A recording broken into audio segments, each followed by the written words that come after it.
Hi, and welcome. We're easing into Cleopatra's final days with a clear, calm eye, and history here is a locked door with the key jammed, shaped by Roman control, tight logistics, and chilly stagecraft in Alexandria in 30 BCE, as Octavian closed in outside the walls. Not the neat ending taught in school. The most famous guest at her death, the snake, probably never arrived. Let's step quietly into Alexandria. A bronze oil lamp sputters on a limestone ledge as dawn thins the shadows along the palace quarter. Warm stone is breathing back the night's heat. Salt hangs in the air, mild and clean. Alexandria wakes under late summer pressure. The harbor walls stand close and watchful. Beyond a blockaded inlet, distant oars creak in the dark water. A steady hush rides the streets. Sentries murmur near the gate. Cleopatra has prepared a fallback. Within the palace quarter, she has stocked her mausoleum and made it a tight, defensible room. Stone, doors, and stores, with treasure moved inside for leverage. Attendants know the route and the signal. Power is a rope fraying strand by strand. Octavian tightens every approach. Ships sit by the Pharos mouth. Troops watch the causeways, and riders mark the desert tracks, because every path out now runs through his checkpoints. Therefore, even a rumor must move on his terms. He is not here for a tour. Food stirs worry as much as the siege. Bread lines grow longer, and the loaves look smaller. Bakers stretch flour with barley. Sailors idle on the quays, pay uncertain, and tempers low. At shrines, prayers carry softly. Think of it like a city running on low battery. Everything dimming to save power. A soft hush settles again under the walls. Keep that lamp's small circle of light as we move into the siege. Midday work rings the harborside granaries under a tight watch. Tall silos sit over the quay, while clerks check lists and sacks. Dockmen queue beside tables, where ration seals are pressed into slips and twine. The smell of brackish water under heat hangs over the stone. Cleopatra orders her mausoleum reinforced, not beautified. Masons fit heavier bars across the doors and prepare a choke point inside. Porters move chests of coin, vessels, and jewels behind the threshold. Scribes carry papyrus rolls, archives, and private letters into a room that can be sealed. She wants wealth and papers in one place where only her people control the keys. Royal Guard checkpoints cut the palace quarter into zones. Officers post siege rules on boards and at gates. No cart crosses without a pass. No boat leaves without inspection. Because the approaches were controlled, therefore, prices and hunger spiked. Think of a city's supply chain, vanishing like a plug pulled on a giant fridge, and everything starts to warm. Clerks issue grain by measured scoop and stamp the seal, then write the tally on a board. It looks less like a romance and more like a ledger. Inside the mausoleum, the rooms serve two functions. It is a safe room for Cleopatra, her children, and a small circle of attendants with guards who owe her their lives. It is also a bargaining chip, since the gold and archives inside can be threatened with fire if talks go wrong. Octavian wants those assets intact, and she knows it. Grit scratches under sandals on hot stone as runners come and go with lists and names. Street risk grows as the days stretch. People line up early and argue over weight and turn. City officials fear famine and street unrest because a riot could break the ration system and invite looting in the palace quarter. Cleopatra's orders reflect that fear. She keeps her soldiers visible at choke points and tells overseers to protect bread ovens and granary doors. Harbor matters grind along under watch. Patrol boats count hulls and check nets. Fishers are allowed in at set hours and then turned back. The dull tap of oars on a stone quay marks the curfew. If a market shutters, the guard notes it. If a price jumps, a clerk writes it. None of this is glorious, but it keeps the streets from breaking. Messages and inventory sheets travel in woven baskets, waxed and tied. A royal seal in purple ink turns a request into an order, and an order into a ration. The mausoleum's inner table collects these slips beside jewelry, entreaty, copies, because the same hand must now manage food lines and foreign promises. From here, the logic moves outward. The city holds, if it can. The bargaining room is set, as much on paper as behind stone. Follow the paper trail outward toward messengers and measured promises. A courier slips through a side gate at dusk. A guard nods him on, head low. Lantern smoke threads into the evening air. His sandals tick on worn stone as he hugs the wall toward the harbor.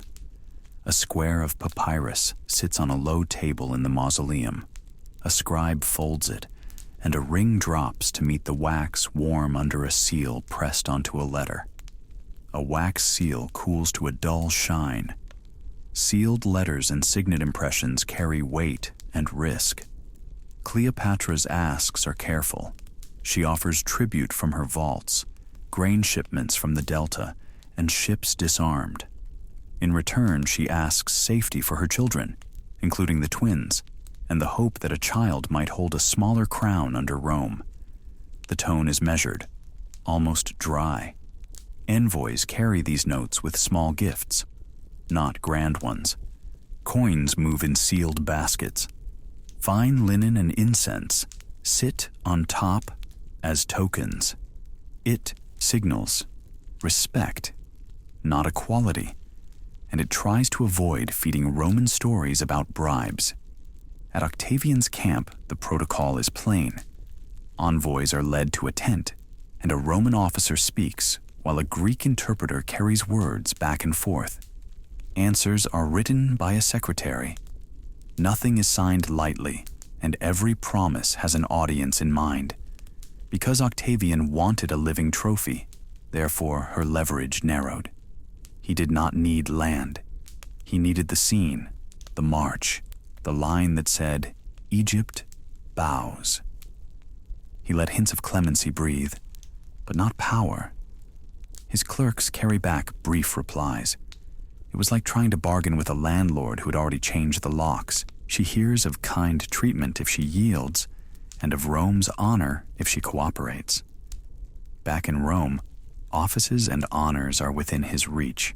Mercy polls badly in election season politics. A queen on a triumph cart looks strong. A deal that leaves her standing looks weak. He prioritizes optics and control over any real reconciliation. Betrayal and propaganda risks crowd every corridor. Courtiers angle for favor and whisper to both sides. Copies of requests can be shown to Senate and crowd as proof of her despair. A treasurer can change sides for safety, and one careful leak can feed a poster, a speech, a sneer. A skiff noses away from the palace quay for another run, or knock echoing as a skiff pushes off. Inside the bundle sit more sealed letters and signet impressions. The fan-like hush of the night drifts over the water as the messenger aims for the outer ships. In the mausoleum, plans narrow. She shores up treasure and speaks of surrender, but she also arranges a last room. None can storm quickly. The aim is time, a last card, a buffer against humiliation. Her margin shrinks with each answer that returns vague. An interpreter in the Roman lines reads out the latest text, and the reply is clipped. The children may be spared. The queen must come alive. The message does not say for how long or in what state, and that silence says as much as ink. Another courier leaves by the side gate at dusk, then another by water at dawn. Each carries a different mix of plea and pride. Each return brings fewer options and more watchers at her door. In this tightening loop, Antony watches his command fray. Units drift. Captains hedge. A rumor moves faster than orders and finds him first. Ease to his side now, as news, true or not, hits him hard. A dim room held the general like a tired tent. His armor was half unbuckled and dusted. A leather strap hung loose from a dented cuirass. A short sword or dagger sat nicked on the table, and the iron tang touched the air. The day had already slid wrong. His cavalry had scattered. His fleets had drifted to Octavian. The streets outside sounded thin, the way a city feels when it knows who won. An officer messenger relay fed him scraps that felt like facts. A runner reached an officer. The officer spoke low, and the report landed with weight it did not deserve. It claimed Cleopatra was gone, either dead or locked away, beyond any help. Because a false report reached him. Therefore, he made a fatal decision. Think of it like a CEO firing himself after a fake memo from HR. He had studied reversals all day and saw one path left that saved him from being marched in chains. He also knew the self-harm risk under panic was real, but discipline bends fast when shame stares back. In a city full of spies and scribes, even noon could come with two different times. He raised the blade to close his own account, aiming for an exit with Roman polish, but the attempt failed cleanly, and he still breathed. Men rushed in as if sound could plug a wound. A cloak wrapped him. Hands steadied him. They called for help, then for Cleopatra, then for the stretcher. Footsteps thudded and faded down the stone corridor as runners fetched lines and bearers. Not exactly a model day for accurate reports. He asked to be taken to her, and that became the next order that held. They moved toward the fortified mausoleum she had prepared as a last safe room, built with stone, heavy timbers, and stores. She had retreated there with her women and papers and shut the doors, guarding time, visitors, and what little leverage remained. The doorway stayed sealed when they arrived, so the solution was simple and awkward. They hauled him upward in a sling of garments toward a high opening, toward the only space in Alexandria that still felt like hers. From there, the night would slow into a vigil, with the queen dictating tone, messages, and mercy in a chamber that obeyed her voice. Follow the stretcher toward the sealed tomb and its stubborn doors. Ropes strain in tired hands at the mausoleum window. A rope creaks with each careful pull. A linen sling bites into a wounded general's weight as he is hauled upward toward a narrow gap. Arms shake. The sill is harsh chalk under fingers. Below, the courtyard is a blur of heat and shouting that the stone mutes. Resin and oil smoke drift from a guttering lamp inside the chamber, sweet and bitter at once. Lamp soot freckles the limestone vault. Cleopatra stands just back from the opening and refuses to unbar the doors. Messengers have begged. Officers have shouted names. She has sent no key. Because she feared capture, therefore she sheltered in the tomb itself. Think of it like locking yourself in a safe while the building's alarms blare. She had the massive doors sealed, ropes and cords drawn tight, and treasure hauled in until crates and cloth-wrapped statues formed a second wall. She let in only trusted hands. Iris and Charmian keep close. and a few guards grip pikes in the dim light. Word runs among them that the Romans want her alive, not dead, and that alive means a parade in chains. A heave brings Antony level with the sill, linen rasping against stone as attendants steady him. Eros leans out and guides the sling. Charmian braces Cleopatra by the arm as she bends, and together they drag him inside, inch by inch, until his armor and body clear the ledge. No one got a heroic entrance, only a hard pull. He whispers requests, then fades in her arms as the lamp smokes and spits. Antony dies here, and the future narrows decisively. The queen's options fall away as cleanly as a door shutting. The fleet is scattered. The city is ringed.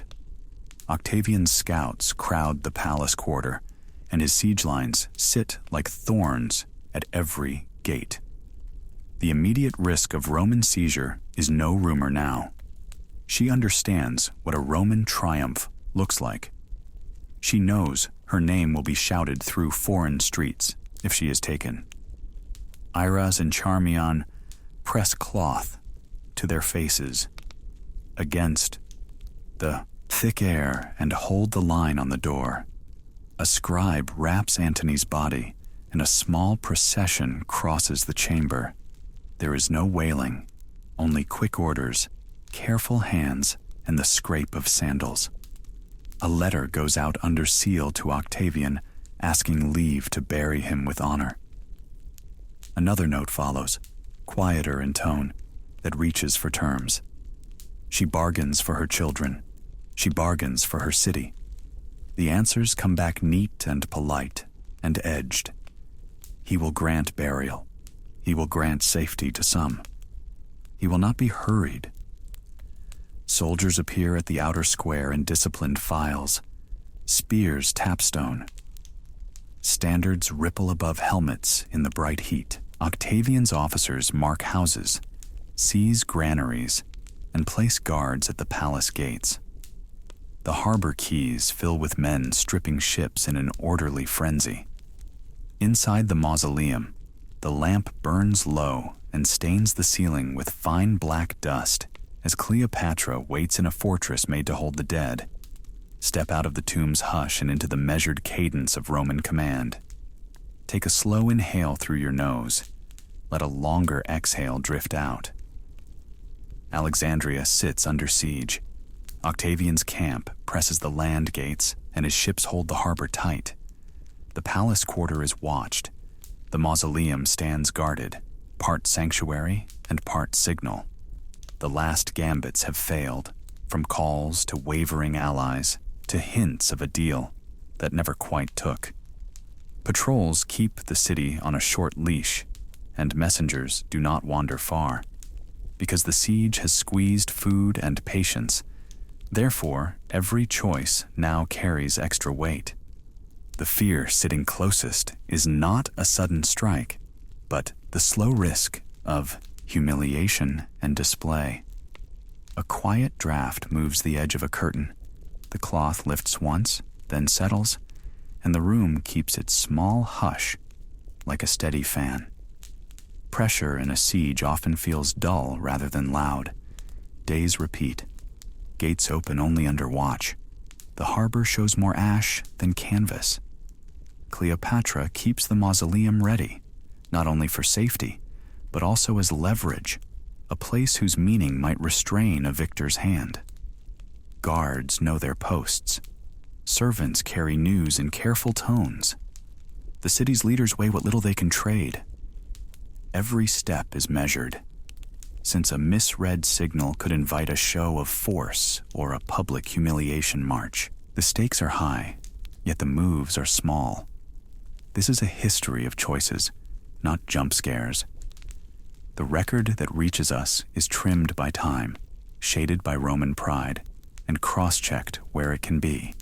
That means we lean on cautious lines and hold balanced possibilities when claims pull too far. The shape that emerges is simple and cold. Control mattered. Optics mattered. Dignity, even at the end, was something to bargain with. So our next look will stay with those quiet levers, the ones that decide who speaks, who yields, and who sets the scene for the watching world. Let the breath stay easy. Let the room feel plain and still. The siege keeps its grip, and the stage inside the palace remains lit but narrow. Negotiation will press back in, steady and polite on the surface. Step softly into the palace, where Rome is setting the terms. A stripped audience room held Cleopatra under watch. Roman guards stood along the walls. Sandal leather squeaked against the polished floor. Mail rings whisper when a guard shifts weight. A stylus taps once against a wax tablet. Octavian had chosen this room and this quiet. He wanted her alive, and her wealth counted. Clerks compiled inventory tablets and itemized spoils. They listed gold, ivory, tapestries, and coin reserves. Every object became a number, and numbers fed a victory story. The palace was not a home now. It was evidence. Rome measured glory in processions. A triumph showed enemies walking and treasures rolling behind the victor. Because a triumph needed living captives, therefore her life was leverage. She knew the humiliation risk in a triumph parade. She had seen her sister Arsino marched in Caesar's triumph years before, and memory sharpened the fear. Roman guard and custodial protocol shaped her hours. Blades were removed. Doors were guarded in pairs. Visitors were named, searched, and timed. Servants were cut to a small list. Food was tasted. Physicians hovered close, and even pins from her clothing came under notice. Envoys came with polished words and specific limits. They spoke of lenience if she complied, of an audience with Octavian, and of a future appearance in Rome. Think of it like being kept on hold for someone's press release. The point was to keep her calm, not free. He kept her talking while his clerks kept tallying. An escort to Italy sat behind every kind promise. She could bring attendance, but not power. She might stand in a Roman forum, but not as a queen. It was the world's least fun invitation. The date of his triumphs, already imagined for the next year, hung over her like a calendar she could not change. Octavian had more than one lever. He allowed her to arrange Antony's burial, which softened the room but not the outcome. He refused any bargain that kept her crown or her eldest son's claim. He accepted treasure, not terms. She asked to protect her children with client titles. He listened, then set her back in the chair. Cleopatra read the script. Flight by sea had failed. Flight by desert was fantasy with the city sealed and her treasury counted. A staged surrender meant a stage in Rome. A fight in the room meant a rough end and wasted leverage for her children. She saw no safe path left. News about Caesarion closed the door. The boy was sent toward the Red Sea, then turned back under a false promise and killed on Octavian's orders. A philosopher near the victor later dressed the policy in a neat line about there being too many Caesars, but the policy did not need a slogan. It said out loud what the guard's eyes already said. Her younger children were kept alive for parade value and later placed in safe Roman hands. A mother could hear the message in that sorting. Inside the audience room, time thinned. Guards watched for sudden moves. Scribes tallied more lists. She asked to prepare for burial in the mausoleum, and the request went into the files with the rest. The question that remained was how she might end this under their eyes. Now, look at the small table with its tools and wonder which one would matter. A low tray rests by her cushion, crowded with a basket of figs in small containers. A bronze pin glints along a folded linen edge. An opened salve pot gives off a herbal, bitter scent. fig sap, threads across a thumb before it dries. Writers later describe scenes like this in her last rooms. Some say a snake came hidden under the fruit. Others see tools and mixtures at hand, the sort a court physician or apothecary would keep for balms, cosmetics, and stronger things. Ancient reports do not match. Plutarch retells the Aesp, but admits he is unsure. Strabo mentions poison without details. A cobra in a basket sounds clear, yet the Egyptian cobra is large and temperamental, hard to hide in figs, risky to handle, and slow to act on a healthy adult. Guards were posted nearby, so one scream or a stray strike could ruin the plan and draw hands that might seize her. Roman storytellers preferred the tidy version. Because a clean story is easier to sell, therefore Romans favored the snake myth. It made Cleopatra look exotic and fatal. It fit Egyptian crowns with their rearing serpent, and it let Octavian seem like the calm victor who did not force her hand. Think of it like blaming the Wi-Fi when the problem is your settings. The snake got better PR than the queen. Many modern scholars favor a quieter method. A toxic ointment or a concealed device fits the room, the tray, and the need for silence. Hellenistic apothecaries knew opium, hemlock, and aconite, along with other plant alkaloids that numb and slow the heart. A dose could pass through a small cut or a rubbed patch of skin. A hollow hairpin, a tiny vial, or a treated comb could deliver it without a scene. A court physician could measure the dose and time it. Attendants made it possible under watch. Iris and Charmian appear in the sources and may have staged the room, stood near the door, and managed the talk that kept eyes off the tray. A basket of figs offered a homely cover, while a small jar or pin did the work, a neat misdirection to evade watchful guards. Octavian's men wanted her alive for a parade, so she had to move inside the rituals of bathing, dressing, and farewell. In that light, the figs read as decoy, and the jars and pin as tools. The bitter salve and the quiet prick match a queen who needed control, speed, and privacy more than spectacle. She readied her body, secured burial with Antony, and set the room so the message would be royal and final.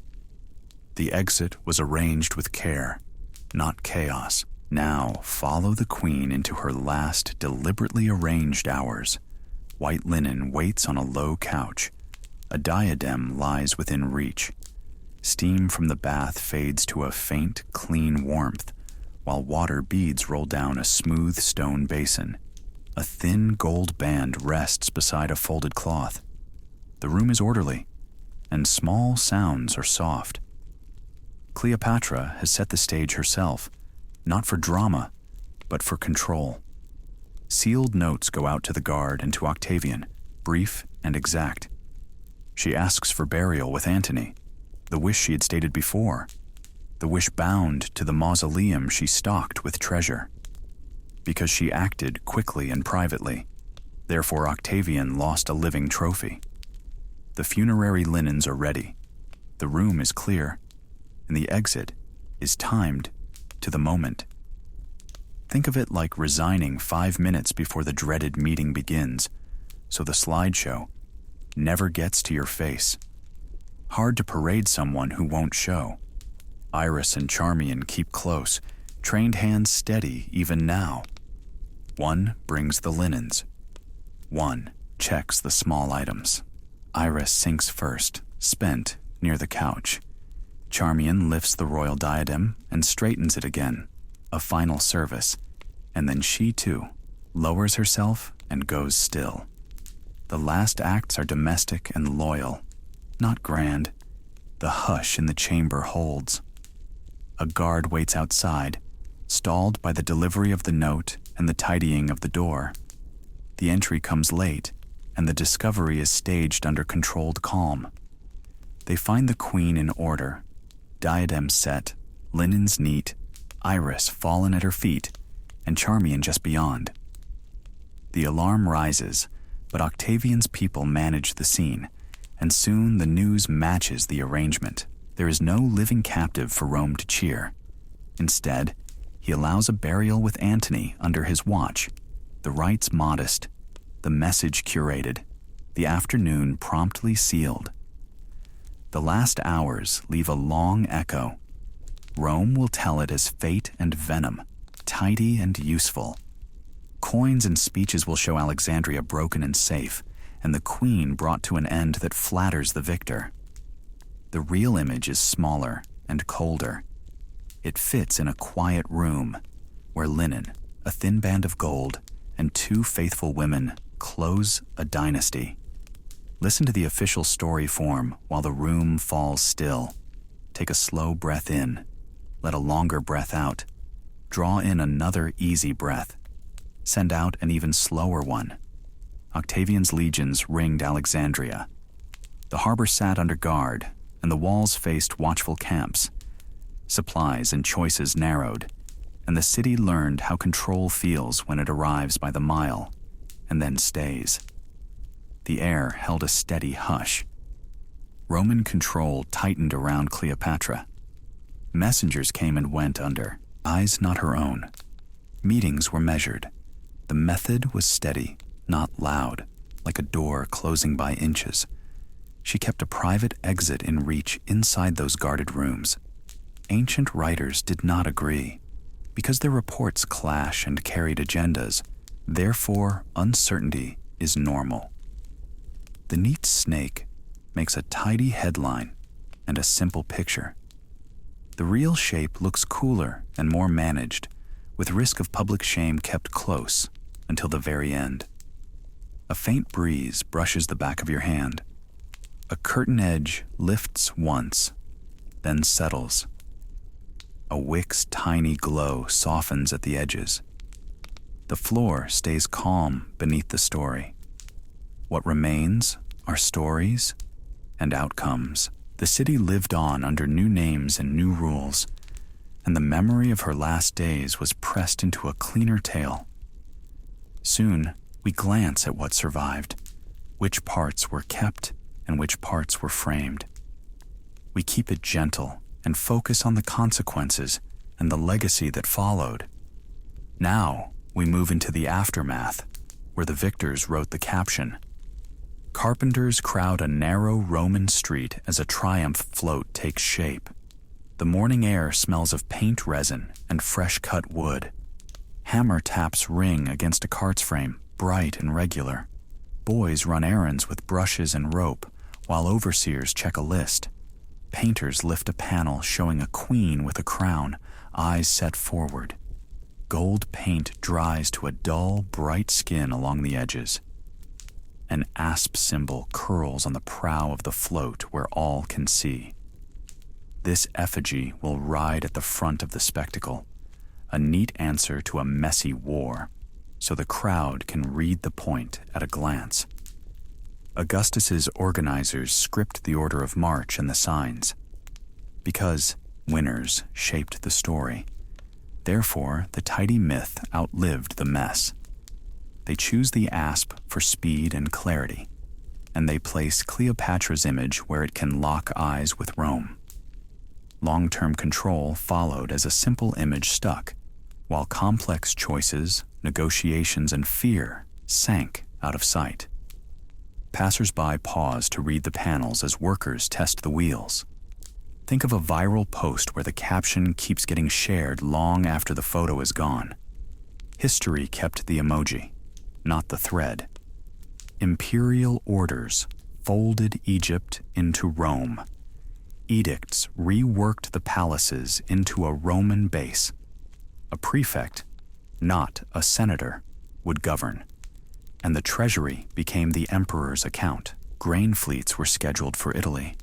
Priests kept their rights, but now paid taxes to new masters. A quiet hush returns like a fan as hard work turns into paperwork. Children of the fallen court entered Roman care.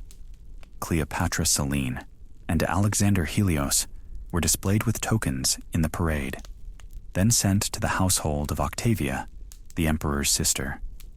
Tutors taught them Latin and Greek history. Years later, Selene married Juba of Mauritania and built a court that mixed styles. Caesarion, the eldest, did not survive, and Ptolemy Philadelphus fades from the record. The aim was custody and example, not only punishment. The royal tomb vanished into the ground with time. Ancient writers place it near the palace, but earthquakes and new streets changed the shoreline and wiped the map. Divers find columns and mosaics offshore at Alexandria, yet not the chamber that held Antony and Cleopatra together. Some look to Taposiris Magna, west of the city, though proof stays thin. The missing site leaves no plaque to argue back, which keeps the snake tail alive and soft around the edges. One float rolls out, paint drying, wheels creaking on stone. The plan worked. The image endured. Let the parade noise fade and come back to the quiet hum nearby. Cleopatra's last days were not a neat snake tail, but a slow, controlled ending shaped by Roman power and the fear of public shame, with the myth kept bright while the real exit stayed cold and careful. Thanks for staying with me for a quiet evening of history. Your time is a kindness. I hope the room feels calm, the air a little softer now. Let the breath come in slow and go out slower. Stories can be tidy, but people rarely are. It is fine to let the mind go quiet without hurry. To-do lists can wait till morning. You are allowed to rest in the middle of an unfinished thought. Nothing here asks for effort.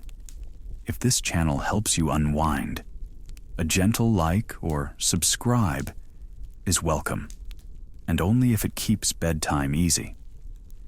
Share the small detail that stayed with you tonight in the comments. Maybe it was a sealed room, a careful gesture, or how a plan can feel colder than a shout. I read each one when the house is quiet. Short or long, your note helps me shape gentle nights. Now soften the brow, relax your forehead, and let your jaw hang loose. Let the hush return you to your room as the city grows quiet again. Picture a steady, fan-like hush at the edge of your hearing, patient and even. Let it carry you into sleep, easy and unhurried. No need to plan anything more. You did enough for one day. If a thought returns, let it pass without holding it. Morning will meet it, if it matters. Sleep can do the carrying. Good night and rest easy.